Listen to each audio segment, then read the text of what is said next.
This is Judge Joe Brown, and we're listening to We All Be News. News Free Dixie for the 21st century.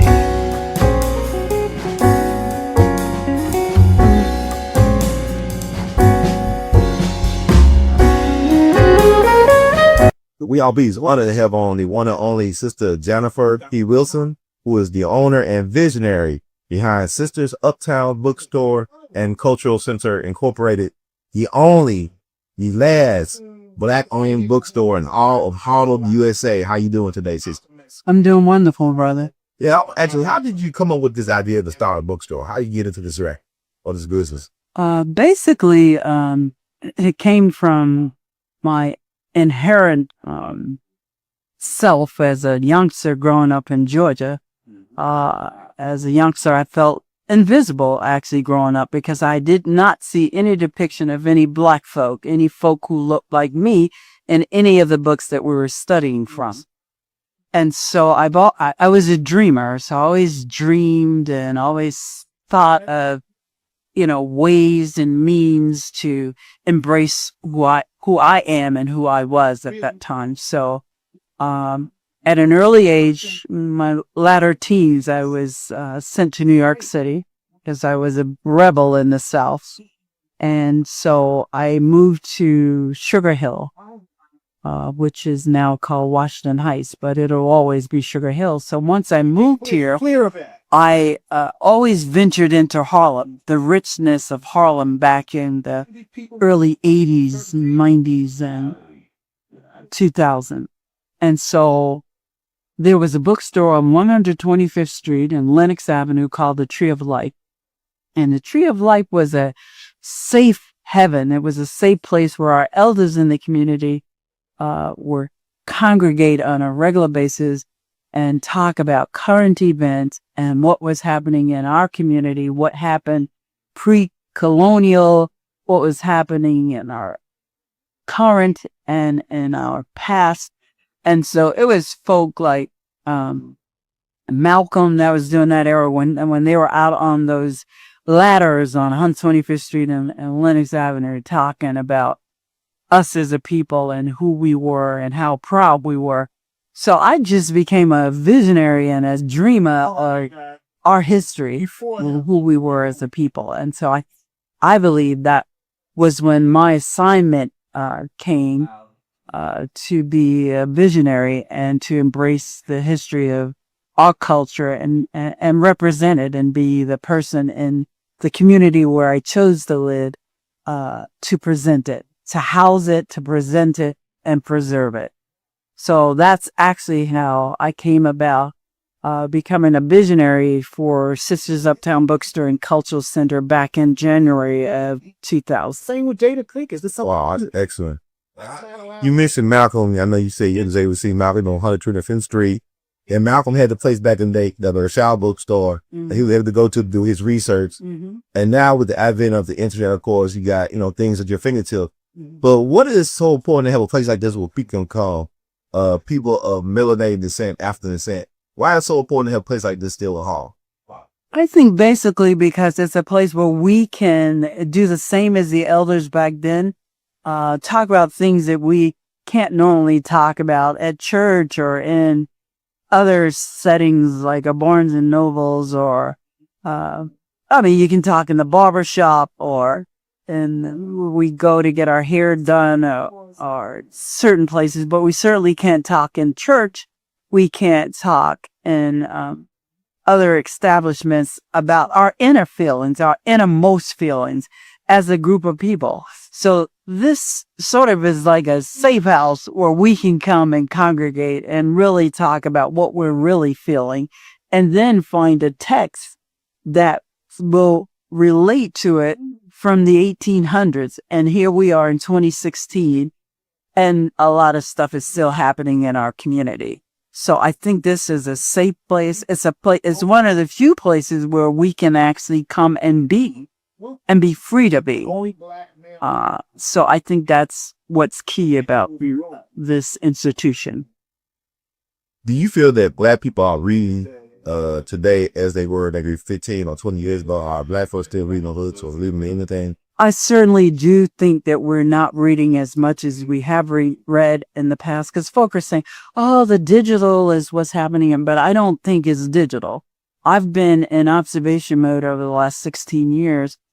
I know elders still read the newspaper and magazines, and we had Jet magazine and, black newspapers like the Amsterdam News or the Beacon News, which houses what's going on in our community. The elders are reading that information. They may not read as many books, but they're still reading.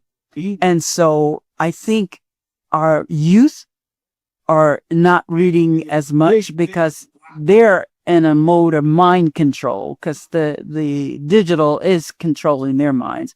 But they're young folk who are graduating from college, who are intellectuals, they're reading. And they'll tell you that they want to still fill a book. They want the fill of a book, a page turner. So elders are still reading. Young college graduates are reading. One thing that I've learned is that the brothers in the community are not reading as much. I think part of what happens is we're caught up in survival mode. So surviving doesn't allow you the time and the energy to concentrate on pleasure reading, because reading is pleasure. It teaches, it takes you to places and spaces in your mind and in your spirit where you can imagine, you can dream, you can become.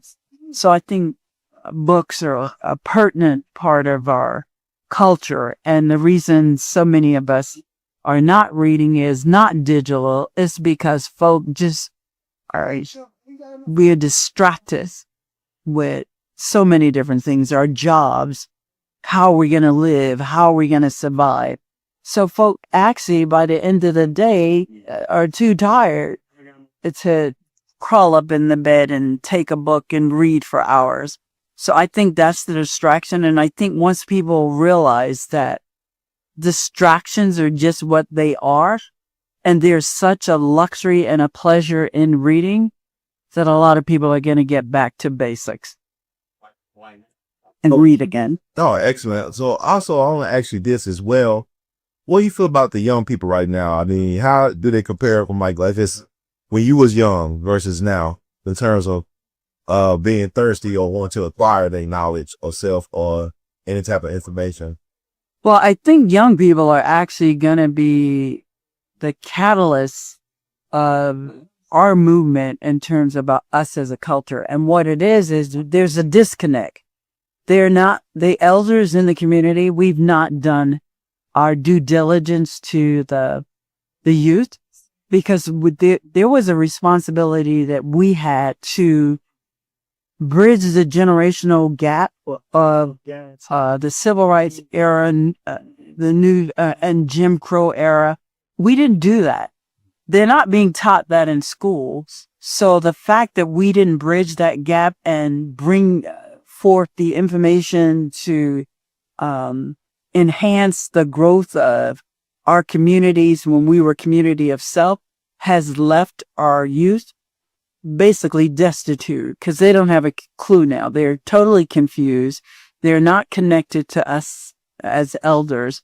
And so it's going to be left up to the elders to heal, to reclaim our seats, and get and bridge the gap with the youth, so that they can then take the torch from us and be the clear movement of our future. They are our future, but they need to, the bridge has to be gapped. His interest, like, I mean, it has to be made whole, not gap. The gap has to be made whole. It's interesting to think about, like, there's not too many like bookstores owned by black people left in this country, period. And to have a place like Harlem on have one black owned bookstore with such a rich and significant black history narrative. How it's mind boggling. It is. I will say how tough it is to hang in there. I mean, you've been in 15 years, 16 years. The thing is, I read a few years ago that nationwide there were 300 Black-owned bookstores. To this date, we're down to about 50 Black-owned bookstores nationwide. And to be the only Black-owned bookstore in Harlem with so many Black folk in New York City is actually mind-boggling. And then to not be supported in the way that we should not be struggling as a Black-owned bookstore, because we as people, as Black people, are consumers. We're consuming $1.5 trillion a year. Our money stays in our community 6 hours compared to other ethnicities where their money is in their community 30 days. So I think part of what has happened to us is the true essence of supporting our own and supporting ourselves was left out of our equation. I think we will spend money. We don't care where we spend it, who we spend it with. It doesn't matter if it's a Black-owned business. So I think once we get back to basics and realize that when you support a Black-owned business, you're supporting yourself. You're supporting your community. I think we don't have an attachment to that. We don't know the validity, the value of supporting you. And I think that was deliberately left out of our equation. But I think there are enough of us who are waking up and who are becoming conscious that we'll get it. And I believe we'll get it now. So if people want to support what you're doing as a wonderful institution in a community, what do we need to do? How do we get in contact, or what can we find you?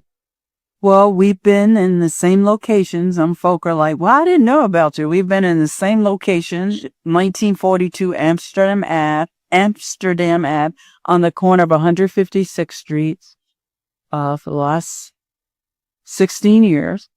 And you can reach us at 212-862-3680. We have a Facebook page. You go to Sisters Uptown. We have a Twitter page. My daughter Corey is in charge of all the social networking, so we're up to date on that. And so you just go to Sisters Uptown.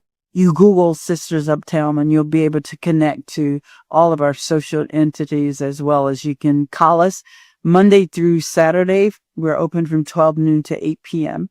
And we're open to the public for any forum that they may want to present. If you're a poet, if you're an artist, the Cultural Center is a place where you can come and present whatever your gifts are. Thank you, Sister JanIFer, so much. You have any final thoughts you want to share, or is... Yeah, I really do believe that we as a people are actually going to get it this time. More and more of us are becoming conscious and awakening to the plight of us as a people. But I think before we can heal the nation and the universe, we will need to heal ourselves. We will heal ourselves because we've not healed. There are a lot of us who don't like being dark and having the hair or the skin color that we have. And I think once we can embrace and start to love us as a people and love ourselves, that's going to be our plight to freedom. The ancestors have left all of the information in books. So I think once we start to read and become indoctrinated with our own culture, that's going to free us. One thing folks said when I opened 16 years ago, they said, she ain't going to make it because Black folk don't read. Well, enough Black folk are reading that we're still here and we don't plan on going anywhere. So I'm grateful for the folk who come over this last 16 years. And I know there are more to come, and they're going to come and they're going to make suggestions, and we're going to embrace who we are, and we're going to keep this plight going. I think we can embrace and take Sisters Uptown Bookstore and Cultural Center to every state that doesn't have a Black-owned bookstore. And then that's going to be the freedom and the plight for our future. Thank you so much, Sister JanIFer, the owner and visionary of Sisters Uptown Bookstore and Cultural Center. In the words of Ray Delta, we love you madly. Keep on producing and pushing. Thank you, brother.